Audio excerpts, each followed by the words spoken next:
มื้อนี้จอยก็สิมารีวิวแกงหอยแบบสไตล์บ้านๆให้ทุกคนเบิ่งเด้อนี่จะเป็นครั้งแรกของจอยเลยที่แกงหอยตามสไตล์ของตัวเองแล้วก็แบบครอบครัวเราเคยเฮ็ดกินในแต่ละครั้งเวลาเอาหอยขมมาแกง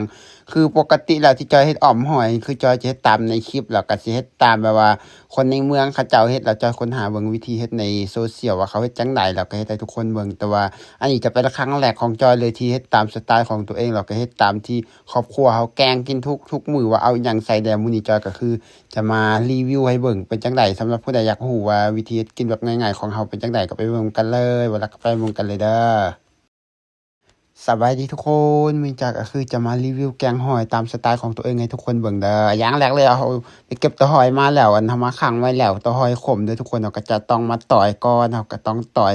เอาออกก้นมันอันก้นแหลมๆมันเวลาจุบมันจังจะสบายคือเวลาต่อยหอยผู้ใดเคยแกงหอยก็สิรู้ดีอยู่แล้วว่าอย่างแรกเขาต้องเฮ็ดหยังเขาก็ต้องต่อยก้นมันก่อนเอาแหลมๆนี้อยู่บ้านเขาจะเอิ้นก้นมันเด้อเขาก็สิต่อยเอาตัวหอยแบบอัน ไต่เท่าที่เราจะแกงเลยทุกคนมื้อนี้จอยก็คือจะมาแกงให้เบิ่งแกงแบบบ้านๆแบบสไตล์ของตัวเองแล้วก็บ่แม่นสไตล์ของตัวเองหรอกของครอบครัวเราเลยคือครอบครัวเราเวลากินหอยแต่ละเทื่อจะมีแต่แกงแบบนี้ทุกคนหอยอันขมหอยตาแดงเวลาเราปล่อยในหนองแบบนี้เราเอามากินนี่คือจะบ่รู้วิธีเฮ็ดแนวกินอย่างอื่นเลยจะมีแต่แกงอย่างเดียวคันบ่แกงก็มีแต่อ่าบ่กินแบบนี้เพราะว่าบ่รู้วิธีกินนะแต่ว่าอันมื้อนี้ก็คือจะมาเฮ็ดให้เบิ่งเด้อทุกคนเฮ็ดแกงแบบสไตล์ของบ้านๆเรา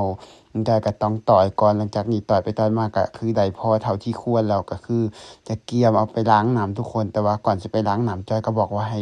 อ้ายอันของจ้อยมาดังไฟให้ก็คืออันนี้ก็แม่นพี่อ้ายกกของจ้อยเด้อชื่อพร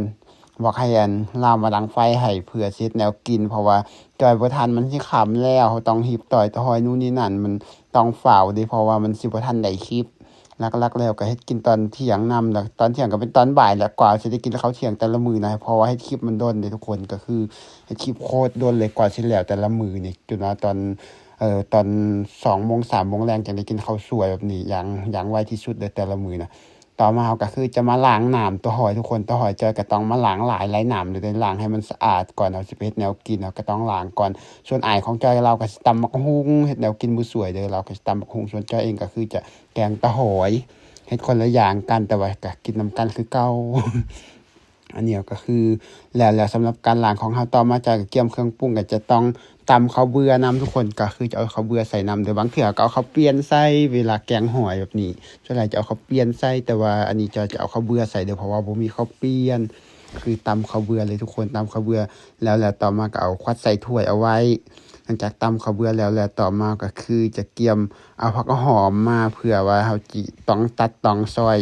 เกี่ยมผักหอมใส่ผักหอมที่จ้อยจะใส่ในแกงหอยมื้อนี้ก็คือจะเป็นผักอีเลิศเด้อทุกคนอันนี้ก็คือจะเป็นผักอีเลิศเอาผักอีเลิศนั้นมาซอยใส่ถ้วยแล้วต่อมาก็เอาผักบัวหอมบัวใส่เด้ออันนี้คือผักหอมที่เราจะใส่แต่ว่าจ้อยขาดไปอย่างหนึ่งทุกคนมื้อนี้คือจ้อยลืมผักแหลงลักผักอีตูนะจ้อยลืมไปเอาเพราะว่าจ้อยก็ลืมนะอันนี้ก็คือมันจะใส่ผักชีนำทุกคนต่อมาก็เอาหม้อมาลงไว้แล้วก็เอาน้ำใส่หลังจากเอาน้ำใส่แล้วต่อมาก็คือเอาเกลือใส่แป้งนัวใส่แบบนี้เวลาแกงหอยของเราก็คือจะบ่ขาดเกลือแป้งนัวเลยทุกคนต่อมาก็เอามะเขือเทศใส่บ่มีมะเขือเทศดิบช่วงนี้ก็คือเอามะเขือเทศแห้งใส่เอามะเขือเทศแห้งใส่แล้วก็เอาข้าวเบื่อใส่ลงไปข้าวเบื่อใส่ลงไปแล้วก็คนๆให้มันข้าวเบื่อมันละลายนะทุกคนให้ข้าวเบื่อไปเป็นก้อนต่อมาเอาหน่อไม้ส้มใส่น้ำส้มที่เราจะใส่ก็คือจะเป็นหน่อไม้ส้มหรือว่าหน่อไม้ดองเด้อทุกคนที่เราใส่ หลังจากนี้ก็คือแล้วก็เอาฝาปิดเกี่ยมไปข้างหม้อเลยข้างหม้อไปสักพักหนึ่งเริ่มรู้สึกเลยทุกคนค่อยลืมเอาขิงใส่น้ำก็เลยต้องเอาขิงมาทุบจักหน่อยหนึ่งแล้วก็เอาขิงไปใส่ก็คือตัวสวยก็คือมันให้อายสวยเด้อเพราะว่าบางทีแนวกับฝาวแนวฝาวเฮ็ดแนวกินข้าวสวยนะทุกคนเราก็คือทุบขิงใส่ต่อมาก็เอาตะหอยใส่แบบนี้เอาขิงใส่แล้วก็ตะหอยใส่แล้วก็พยายามคนเข้าไปแล้วก็ปิดฝาเอาไว้แล้วก็พยายามดังไฟใส่จนกว่าเบิ่งตะหอยมันสิสุกน้ำมันสิเดือดอีหยังประมาณนี้นะทุกคนมันก็ดังไฟใส่ไปเรื่อยๆจนกว่ามันจะตะหอยมันน้ำจะเดือดหลังจากน้ำมันเดือดแล้วต่อมาก็สิได้เอาผักหอมใส่ประมาณนี้นะทุกคนแล้วก็คนเบิ่งในน้ำมันก็คือเดือดแล้วมันร้อนแล้วต่อมาก็เกี่ยมเอาผักหอมใส่เลยผักหอมที่เราเกี่ยมนั่นแหละผักที่เราจะใส่นะ ผักใส่แล้วก็คือพยายามคนก็คือมีแค่นี้เด้อทุกคนสำหรับการแกงของเฮาแกงฮอยแบบง่ายๆเฮ็ดเองกินเองเฮ็ดจังซี่ก็คือแนวหวานแล้วมันจะเป็นรสชาติแบบหวานๆแต่คันเฮามักกินก็คือแซ่บเพราะว่าเฮ็ดกินเองนะเฮ็ดแบบเฮ็ดเองกินเองปกติเราก็เฮ็ดจังซี่อยู่แล้วบ่ได้ปรุงแต่งอิหยังหลวงหลายทุกคน